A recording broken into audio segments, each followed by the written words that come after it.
Salam alaikum wa rahmatullah. Alors je fais cette vidéo pour donner des conseils aux musulmans et aux musulmanes qui souhaitent quitter la France. Et cette vidéo, je la fais suite bien sûr au livre qui a été écrit, un livre sérieux qui s'intitule « La France, il l'aime mais il la quitte ». Donc effectivement, il y a beaucoup de musulmans en France. Alors je pense vraiment que c'est plus de 50%, donc il y a quand même un nombre important qui ne s'y retrouve absolument plus actuellement en France, avec l'islamophobie qui est en train de monter en puissance. Les musulmans ne sont pas du tout entendus, ne sont pas écoutés. Et puis quand ils ont des demandes ou des revendications, on parle de grands remplacements, il n'y a plus de dialogue. Voilà quoi, pour trouver un travail, n'en parlons même pas. Un logement, c'est peut-être pire. Donc voilà, il y a une situation quand même qui est dramatique. Et aujourd'hui, il y a beaucoup de musulmans qui s'y retrouvent plus, qui souhaitent quitter la France. Alors, je ne vais pas m'arrêter ici sur les raisons en réalité, mais plutôt sur les conseils, des conseils en fait, qu'il faut bien entendre et qui sont importants. Donc tout d'abord, aller dans quel pays ? Donc ici, il y a plein de pays qui s'ouvrent à nous. Il y en a qui souhaitent aller dans un pays francophone, on l'entend puisqu'ils sont nés en France, qu'ils ont grandi en France, et donc ils ont quand même la langue française. Alors pourquoi pas, oui, effectivement, le Canada. Donc il y en a qui partent en direction du Canada, et les portes ont toujours été grandes ouvertes au Canada, comme on le sait. Toutefois, le champ, il est quand même assez restreint, et par conséquent, je pense qu'il est vraiment important d'apprendre l'anglais. Et si là, j'ai un conseil à donner aussi, surtout aux plus jeunes, qui vont à l'école, à l'université ou autre, c'est d'être vraiment bon en anglais, parce que si demain ils souhaitent quitter la France, sans l'anglais ça va être compliqué. Si c'est un pays arabe, même si on n'a pas la langue arabe, voilà, ça va être doublement compliqué. Donc ça, c'est déjà un point. Alors ensuite, il faut quand même connaître certaines réalités. Par exemple, certains veulent aller en Arabie Saoudite. En Arabie Saoudite, non, on ne s'installe pas en Arabie Saoudite comme ça. Déjà, il faut avoir un motif pour s'installer là-bas, pour avoir ce qu'on appelle une iqama, c'est-à-dire un titre de séjour.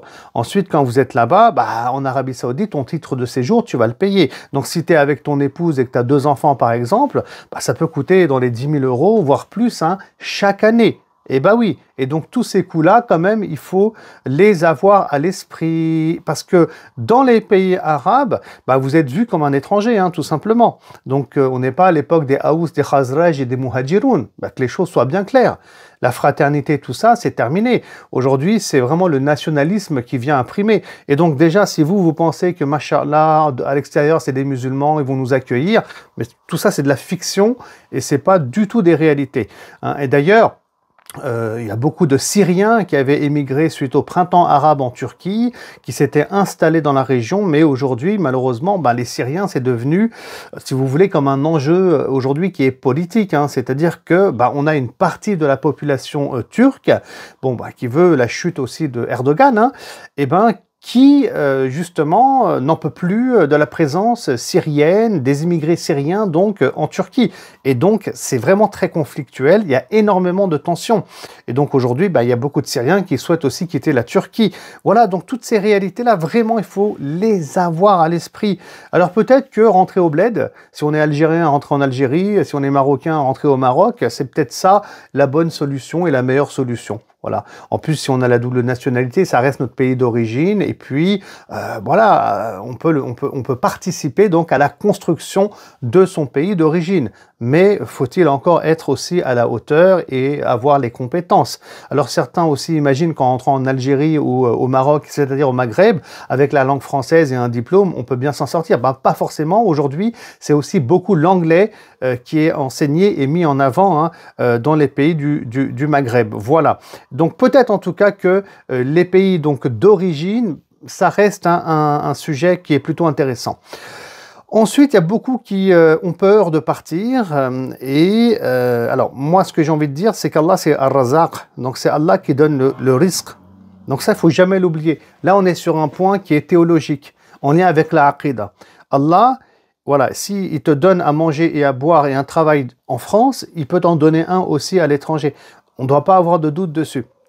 Et la preuve, c'est que des fois, ce sont nos parents, nos grands-parents, nos arrière-grands-parents, peut-être qui sont venus en France, ils avaient la barrière de la langue, et pourtant, ils ont réussi à s'intégrer, ils ont réussi à travailler, à avoir une maison, etc., quoi, je veux dire, hein. Donc, les gens, ils arrivent à s'en sortir. Par contre, là, il faut avoir une certaine posture aussi, moi, je le dis clairement.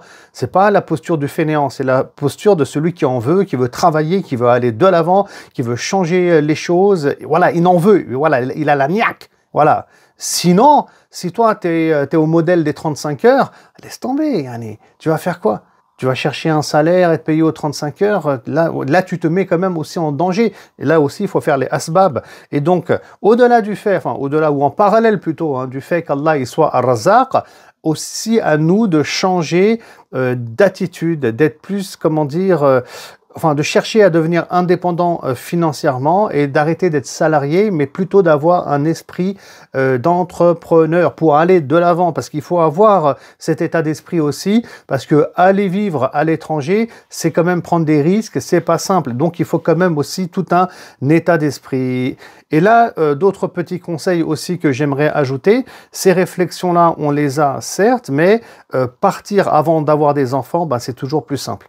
Ouais, et donc là aussi, hein, il faut faire des choix parce qu'une fois qu'on a des enfants, il y a un risque qui est très élevé qu'on ne puisse plus partir. On s'est adapté ici, nos enfants sont ici en France, ils parlent le français et donc il n'y a plus personne qui part. Alors ça, c'est un phénomène qu'on a pu voir dans les générations précédentes. Donc celui qui veut partir, avant même qu'il ait des enfants qui partent, ça sera beaucoup plus simple. Et là, je sais très bien, il y en a qui vont dire oui, mais même avec des enfants, on peut partir.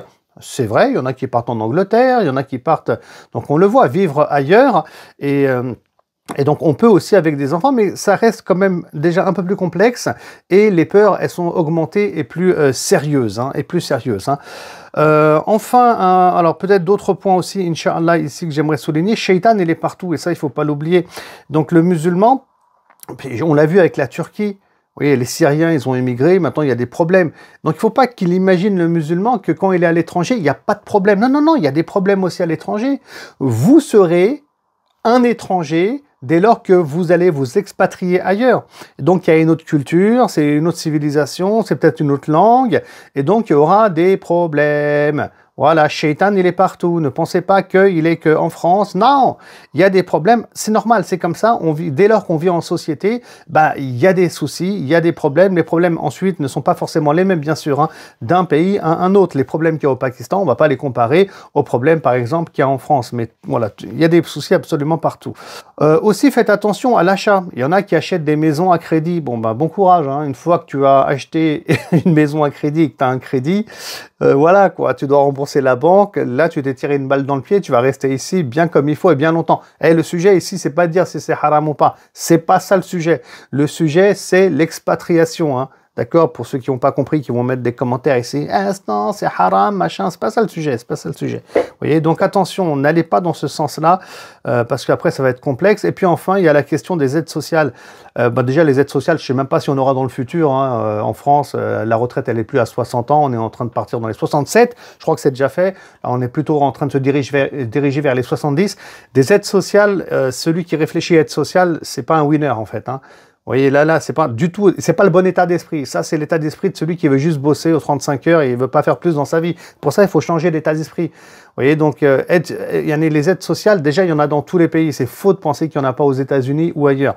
Il y en a absolument partout, mais seulement le système, il est complètement différent. Donc, voilà, ça, c'est vraiment mes principaux conseils. Je pense que j'ai fait un peu le tour du sujet, hein, pour celui qui voudrait partir de France. Et oui, un dernier point, j'oubliais.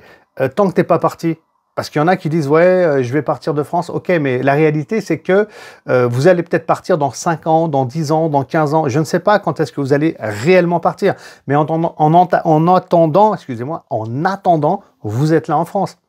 Donc, il faut faire le nécessaire ici en France aussi, bah, par rapport à ses droits, Inch'Allah Ta'ala.